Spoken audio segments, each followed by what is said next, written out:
أعوذ بالله من الشيطان الرجيم. بسم الله الرحمن الرحيم.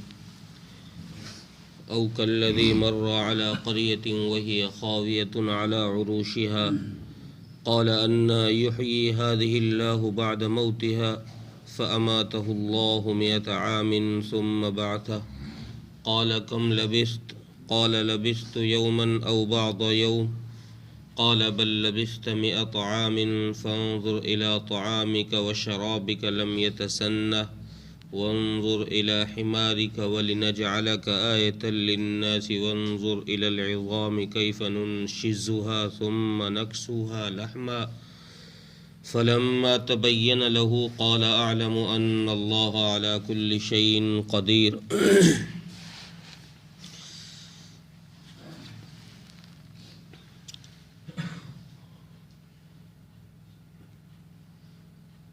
جیسے پچھلی آیت میں اللہ تبارک و تعالیٰ کی ایک عظیم صفت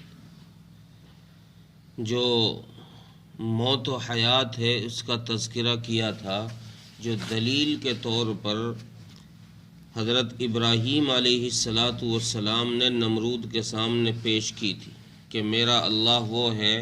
اپنے اللہ کی صفات بیان کرتے ہوئے حضرت ابراہیم علیہ السلام نے فرمایا کہ میرا اللہ وہ ہے جو موت بھی دیتا ہے اور زندہ بھی کرتا ہے. اس کے قبضہ قدرت میں موت اور حیات دونوں چیزیں. اسی اللہ تبارک و تعالیٰ کی ایک قدرت یہ بھی ہے کہ جیسے موت و حیات اس کے قبضہ قدرت میں ہے، ویسے ہی اس کے قبضہ قدرت میں یہ بھی ہے کہ وہ مرنے کے بعد دوبارہ بھی زندہ کرتا ہے. یہ سب مسلمانوں کا عقیدہ ہے. والبعث بعد الموت، مرنے کے بعد دوبارہ اٹھائے جانے پر اگر اس میں کسی کا شک ہے، یہ عقائد کی چیزوں میں سے ہے. اگر اس میں کسی کو شک ہے کہ یار کیسے اٹھائے گا، پتہ نہیں اٹھائے گا کہ نہیں اٹھائے گا، اگر ذرہ برابر بھی اس عقیدے میں شک آیا تو اسلام سے نکل جائے گا. ایسا عقیدہ ہے. اس عقیدے کو یہاں ایک قصے میں بیان فرمایا ہے. اللہ تبارک و تعالیٰ نے ایک قصہ یہاں پر یہ ذکر فرمایا ہے. اس قصے کو تفسیر مظہری نے یہ نقل کیا ہے کہ یہ قصہ جس قریے کا، جس گاؤں کا یہاں بتایا جا رہا ہے، جس بستی کا اس قرآن کریم میں ذکر ہے، وہ بستی بیت المقدس تھی. اور جس شخص کا یہ قصہ لکھا ہے، جس شخص کے ساتھ یہ واقعہ پیش آیا ہے، اس شخص کا نام بعض مفسرین نے تو لکھا ہے کہ حضرت ارمیہ تھا. حضرت ارمیہ، اور بعض نے حضرت ابن عباس رضی اللہ عنہ کے قول کو لکھا ہے کہ حضرت ابن عباس کا قول یہ ہے کہ یہ شخص حضرت عزیر علیہ السلام تھے. بہرحال تفسیر مظہری لکھتے ہیں کہ حضرت ارمیہ یہ حضرت خضر کا نام ہے. حضرت خضر علیہ السلام جو ہیں ان کا نام حضرت ارمیہ ہیں. یہ واقعہ ان کو پیش آیا ہے، ان کے ساتھ یہ واقعہ ہوا ہے. اور پھر واقعہ بیان کرتے ہوئے حضرت وہب بن منبہ رحمۃ اللہ علیہ حضرت منبہ رحمۃ اللہ علیہ کے حوالے سے واقعہ بیان کرتے ہیں کہ بنی اسرائیل میں ایک بادشاہ تھا، بہت نیک تھا، اور اس کی رعایا بنی اسرائیل جو تھی، یہ ان کے بارے میں تو خود قرآن کریم کہتا ہے کہ یہ بدماش اور عیار قسم کے لوگ تھے، مکار قسم کے لوگ تھے. یہ کسی کی بات ماننے کو تیار نہیں تھے. تو اللہ تبارک و تعالیٰ نے اس بادشاہ کی مدد کے لیے حضرت ارمیہ کو کہیں سے بھیجا کہ جاؤ تم ان کی مدد کیا کرو. اور پھر اللہ تبارک و تعالیٰ حضرت ارمیہ کے ذریعے سے وہی بھیج کر اس بادشاہ کو کچھ سمجھاتے بھی تھے، کچھ باتیں بھی اپنے پیغامات پہنچواتے تھے حضرت ارمیہ کی زبانی.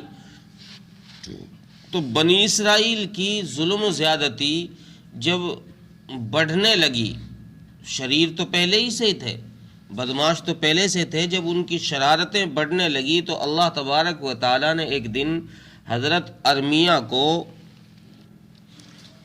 وحی بھیج کر یہ بتلایا کہ میں ان پر ایک بہت بڑی مصیبت بھیجنے والا ہوں اور ان پر ایسا ظالم بادشاہ مقرر کروں گا کہ یہ یاد رکھیں گے، ان کی نسلیں یاد رکھیں گی، ایسی سخت سزا دے گا ان کو۔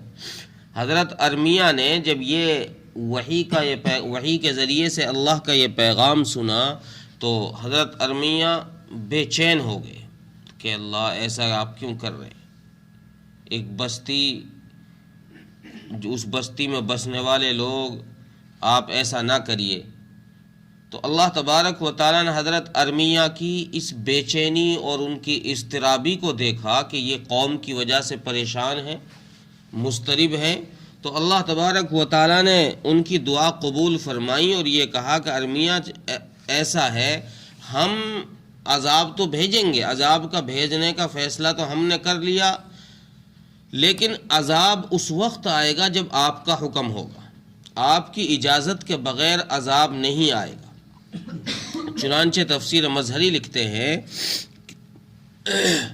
بنی اسرائیل کو اپنی شرارتوں سے باز آنے کا کوئی مطلب ہی نہیں تھا، بنی اسرائیل باز نہیں آتے تھے۔ حضرت ارمیہ نے اور ان کے وقت کے اس بادشاہ نے ان بنی اسرائیلیوں کو خوب سمجھایا کہ بھائی تم توبہ استغفار کرو ورنہ اللہ کی پکڑ آ جائے گی۔ نافرمانی پر اللہ کا ضابطہ یہ ہے کہ ہمیشہ ڈھیل نہیں ملتی، یہ نہیں کہ ڈھیل دے رہا تو اللہ پھر اسے ڈھیل ہی دیتا ہی رہے گا، کہیں اس کی رسی تنگی نہیں ہوگی جا کے۔ ایک وقت آتا ہے کہ وہ رسی کہیں نہ کہیں جا کر پھر تنگ ہوتی ہے، پھر اللہ اس کو کھینچنی بھی شروع کرتا ہے۔ اللہ کی پکڑ سے تو کوئی چیز باہر نہیں ہے، اس لیے بادشاہ نے بنی اسرائیل کو سمجھایا کہ بھائی تم توبہ استغفار کرو، اپنی ان حرکتوں سے، ان برائیوں سے رکو، باز آ جاؤ ورنہ اللہ کی پکڑ آ جائے گی۔ لیکن یہ لوگ نہیں مانے۔ ادھر اللہ تبارک و تعالیٰ نے ان کی تباہی کا انتظام یہ کیا کہ بخت نصر جو بادشاہ تھا جس نے پوری دنیا پر حکومت کی ہے، کافر بادشاہوں میں سے یہ بھی تھا، نمرود اور بخت نصر۔ یہ بخت نصر نمرود کے شہر میں ہی، جس شہر میں نمرود بادشاہ ہوا کرتا تھا، بابل کے اندر، یہ وہیں پر بادشاہ بنا، اور یہ بڑا ظالم، عیار، مکار قسم کا بادشاہ تھا۔ اس کا تسلط دنیا پر بڑھتا جا رہا تھا، یہ جدھر کو چلتا تھا اس کی حکومت ادھر ہی چھا جاتی تھی۔ اللہ تبارک و تعالیٰ نے اس کو پاور دے دی، بابل کے اندر اس کو پاور دے دی۔ ادھر بنی اسرائیل توبہ نہیں کر رہے تھے۔ ایک دن اتفاق سے حضرت ارمیہ بنی اسرائیل کی جو شہر کی وہ تھی دیوار، اس شہر کی دیوار پر بیٹھے ہوئے تھے، تو اللہ تبارک و تعالیٰ نے بنی اسرائیل کی کسی شخص کی شکل میں ایک فرشتہ بھیجا۔ اس فرشتے نے آ کر حضرت ارمیہ سے یہ کہا کہ حضرت مجھے ایک مسئلہ بتا دیجئے، میں آپ سے ایک مسئلہ پوچھنے آیا ہوں۔ اس نے کہا بھائی پوچھو۔ اس نے کہا جناب میرے گھر والے مجھے بہت پریشان کرتے ہیں اور میں خوب سمجھاتا ہوں، ان کو خوب پیار سے سمجھاتا ہوں، لیکن وہ میری بات سننے کو تیار نہیں ہے، مانتے ہی نہیں ہیں، میں ان کے ساتھ کیا کروں؟ حضرت ارمیہ نے ان سے جواب دیا کہ بیٹا تو ان کے ساتھ اچھا سلوک کرتا رہے، تو ان کے ساتھ اچھا سلوک کرتا رہے۔ ٹھیک ہے جی، اچھا سلوک کرتا رہوں گا۔ وہ چلا گیا۔ کچھ دنوں کے بعد وہ بادشاہ پھر اسی شخص کے بھیش میں آیا، اور آ کر اس نے پھر وہی درخواست کی کہ حضرت میرے گھر والے مان نہیں رہے ہیں، میں ان کو رات دن سمجھانے میں لگا ہوا ہوں، وہ میری ایک نہیں سن رہے ہیں، میں کیا کروں؟ حضرت ارمیہ نے پھر ان کو یہی جواب دیا کہ بیٹا تو ان کے ساتھ اچھا سلوک کرتا رہے اور ان کو سمجھاتا رہے۔ یہ شخص پھر چلا گیا۔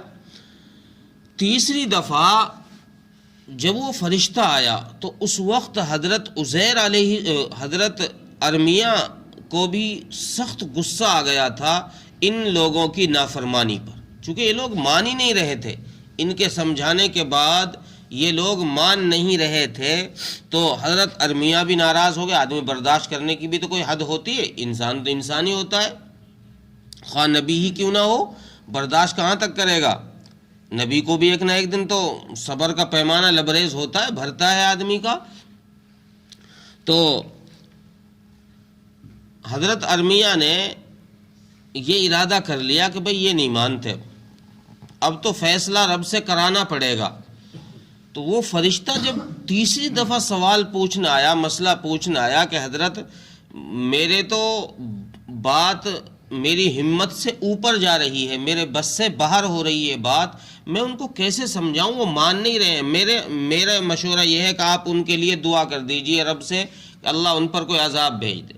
اب حضرت ارمیہ پہلے سے ہی غصے میں تھے، اور حضرت ارمیہ کو یہ بھی پتہ نہیں تھا کہ یہ فرشتہ جو ہے یہ بد دعا اسی قوم کے لیے کرا رہا ہے۔ وہ تو ایک مسئلہ پوچھ رہا تھا اور آدمی کی شکل میں تھا، انسان کی شکل میں تھا، لیکن اس نے اصل مقصد یہ تھا کہ وہ بنی اسرائیل کے بارے میں ہی یہ مسئلہ پوچھنا چاہ رہا تھا کہ آپ ان کو رات دن سمجھا رہے ہیں اور یہ آپ کی ایک نہیں مان رہے، آپ ان کے اتنے خیر خواہ ہیں، یہ آپ کی ایک نہیں سن رہے، اس لیے آپ ان کے لیے بد دعا کر دیجئے۔ تو حضرت ارمیہ نے اس شخص کے کہنے پر جب خود بھی ناراض ہو گئے، صبر کا پیمانہ بھر گیا، تو اللہ سے دعا کی کہ اللہ تو اپنا عذاب بھیج دے۔ یہ نہیں مانتے، اپنا عذاب کا فیصلہ سنا دے۔ ادھر حضرت اللہ تبارک و تعالیٰ نے پہلے ہی یہ انتظام کر کے رکھا تھا کہ بخت نصر کو وہاں سلطنت عطا کر دی، بابل کے اندر اس کی پاور بڑھتی ہی جا رہی تھی، چاروں طرف حملے کرتا، اس کی وہیں جہاں حملہ کرتا وہیں اس کی حکومت چھا جاتی، اس کی پاور بڑھ رہی تھی، وہ ظالم بادشاہ تھا۔ اب اس نے جب حضرت ارمیہ نے بد دعا کر دی تو ادھر اللہ تبارک و تعالیٰ نے اس بخت نصر کے دل میں ڈالا کہ بیت المقدس پر بھی حملہ کرو۔ اب وہ اپنی اتنی بڑی فوج لے کر آیا کہ بنی اسرائیلیوں کے بس کی بات نہیں تھی مقابلہ کرنا۔ جب ان کے مقابلہ بس کی نہیں تھا تو بخت نصر نے آ کر ان پر چڑھائی کر دی، اور حضرت ارمیہ جو تھے یہ اپنا گدھا لے کر اس گدھے پر سوار ہوئے اور جنگلوں میں نکل گئے۔ جب عذاب کسی قوم پر آتا ہے تو پھر نبی اس قوم میں رکتا نہیں ہے، نبی وہاں سے نکل جاتا ہے۔ تو حضرت ارمیہ یہ جنگلوں میں نکل گئے، پہاڑوں میں نکل گئے۔ بخت نصر نے اس بستی پر بیت المقدس پر چڑھائی کر کے اس کو ایسا تباہ و برباد کیا کہ اس کی چھتوں کے مکانوں کی چھتیں، قرآن کریم کی اس آیت کے مطابق مکان کی چھتیں پہلے گری، پھر اوپر سے دیواریں ان پر گری ہیں۔ اس انداز سے ان کے گھروں کو تباہ کیا ہے بخت نصر نے، اور جو لوگ مکانوں میں تھے ان کو تہ و تیغ کر دیا، ان کو ختم کر دیا، نیست و نابود کر دیا، اور کچھ کو قید کر کے لے گیا، اور تورات وغیرہ جو کتاب تھی ان کے پاس میں اس کو جلا دیا۔ بہرحال اتنا برا حشر کیا اس بستی کا کہ اس کا نام و نشان ختم ہو گیا۔ جو ایک کھیلتا کودتا آباد شہر تھا، بستی تھی، اس کو تھوڑی دیر میں اس نے سارا خاک میں ملا دیا وہ، اور سب معاملہ ختم کر دیا۔ بخت نصر یہاں سے فتح کر کے واپس اپنے شہر بابل چلا گئے۔ کچھ دنوں کے بعد یہ حضرت ارمیہ واپس شہر کی طرف لوٹے جنگلوں سے کہ یار چل کے دیکھو تو صحیح کیا ہوا، اللہ کا عذاب کیسا آیا ہے۔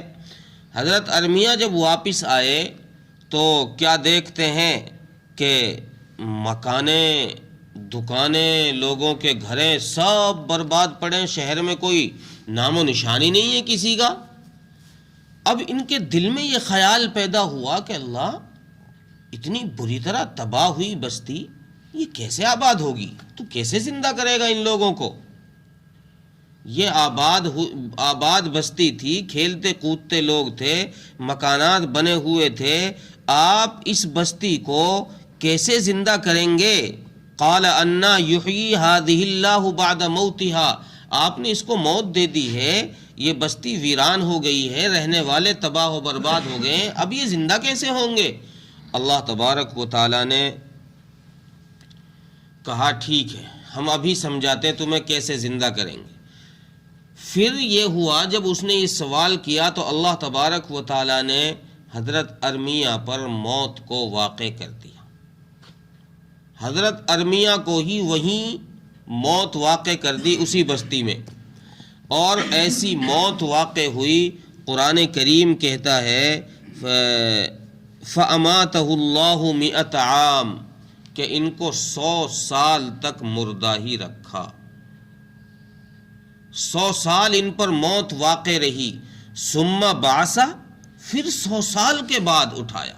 اچھا، ان کے اٹھانے سے پہلے اللہ تبارک و تعالیٰ کو چونکہ ان کو دکھانا تھا کہ میں کس طرح مرنے کے بعد زندہ کرتا ہوں، اللہ تبارک و تعالیٰ نے اس بستی کا نظام یہ کیا کہ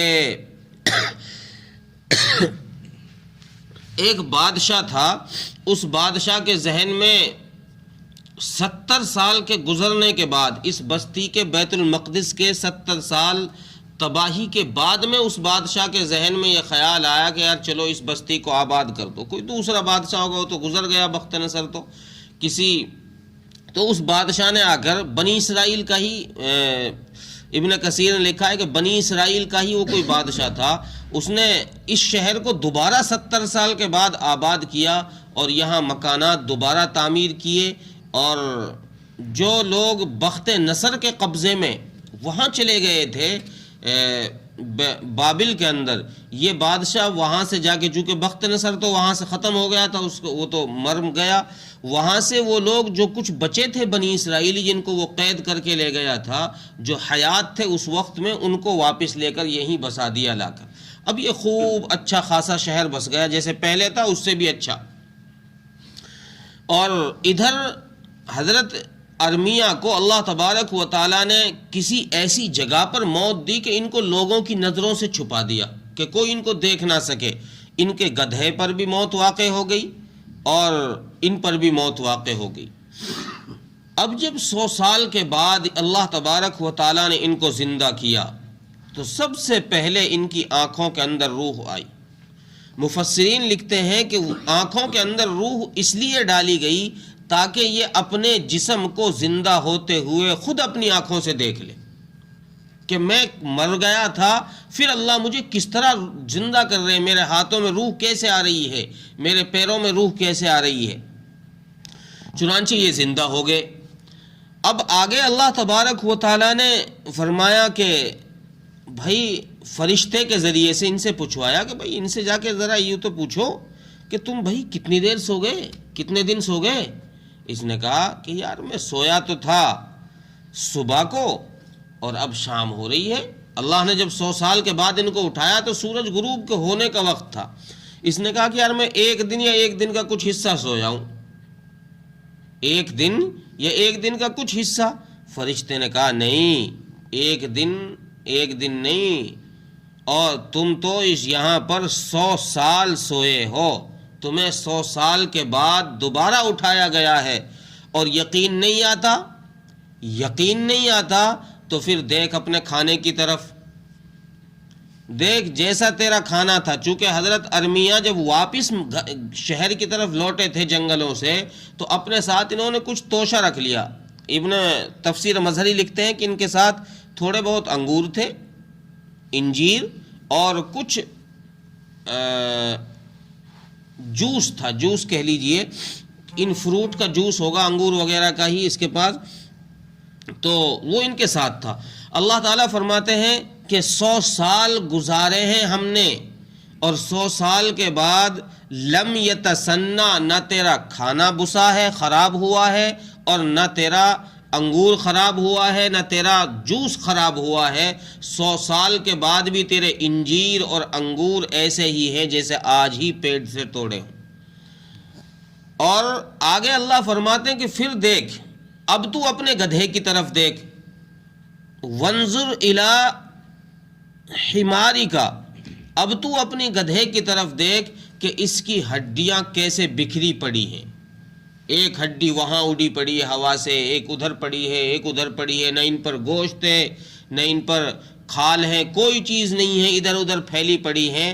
اور ان کو دیکھ لے تو 100 سال میں ان کا کیا حشر کر دیا، اور ہم نے تیرا کیا حال، کیسے حفاظت کی ہے. اور اب دیکھ تو اس بستی کے بارے میں جو سوال کر رہا تھا کہ اس کو کیسے زندہ کریں گے، اب تو اپنے اس گدھے کو دیکھ جس کی ہڈیاں بکھری پڑی ہیں کہ ہم اس کو کیسے زندہ کرتے ہیں، جیسے ہم اس کو زندہ کریں گے ویسے ہی ہم اس بستی کو بھی زندہ کریں گے۔ پھر اللہ تبارک و تعالیٰ نے ایک ہوا چلائی، اس ہوا کے ذریعے سے اس حمار کی ہڈیاں کیف ننشزها ثم نکسوها لحما، اس کی ہڈیاں پھر ہوا کے ذریعے سے اڑ اڑ کر آپس میں اپنے جوڑوں پر سیٹ ہوتی گئی۔ ایسا نہیں ہوا کہ پیر کی ہڈی ہاتھ میں آ کے چپک گئی ہو، ہاتھ کی پیر میں جا کے لگ گئی ہو۔ اللہ فرماتے ہیں کہ جیسی جہاں کی جو ہڈی تھی وہ ہوا کے جھونکے سے اڑی اور وہ آپس میں جا کر وہیں اپنی اپنی جگہ سیٹ ہو گئی۔ ثم نکسوها لحما، پھر ہم نے ان ہڈیوں پر تیری نظروں کے سامنے دیکھ ہم کیسے گوشت چڑھاتے ہیں، کیسے ان پر کھال چڑھاتے ہیں۔ جب وہ کھال اور گوشت اس پر چڑھ گیا تو اس فرشتے نے آ کر اس گدھے کے ناک میں پھونک ماری اور وہ زندہ ہو کر چلنے پھرنے لگا۔ آگے اللہ فرما رہے ہیں کہ ہم نے دیکھو تجھ کو ہی لوگوں کے لیے اپنے عبرت کی نشانی بنا دی کہ ہم مرنے کے بعد کیسے زندہ کرتے ہیں۔ اس واقعے کو اللہ تبارک و تعالیٰ نے یہاں پر ذکر فرمایا۔ جب اس نے اپنی آنکھوں سے اس واقعے کو، اس سارے منظر کو دیکھا تو اب کہنے لگے کہ اللہ میں تو پہلے ہی جانتا تھا کہ تو ہر چیز پر قدرت رکھنے والا ہے، تیری قدرت ہر چیز پر ہے، میں اس کا انکاری نہیں تھا، میں تو یہ دیکھنا چاہتا تھا کہ تیرا طریقہ کار کیا ہے، تو زندہ کس طریقے سے کرتا ہے۔ جیسے آگے وہی موت و حیات کا زندہ کرنے کا طریقہ حضرت ابراہیم علیہ السلام کا بھی اگلی آیت میں آ رہا ہے۔ ترجمہ دیکھیں، او کالذی مر علی قریۃ وہی خاویۃ علی عروشها، اور کیا تو نے نہیں دیکھا اس شخص کو کہ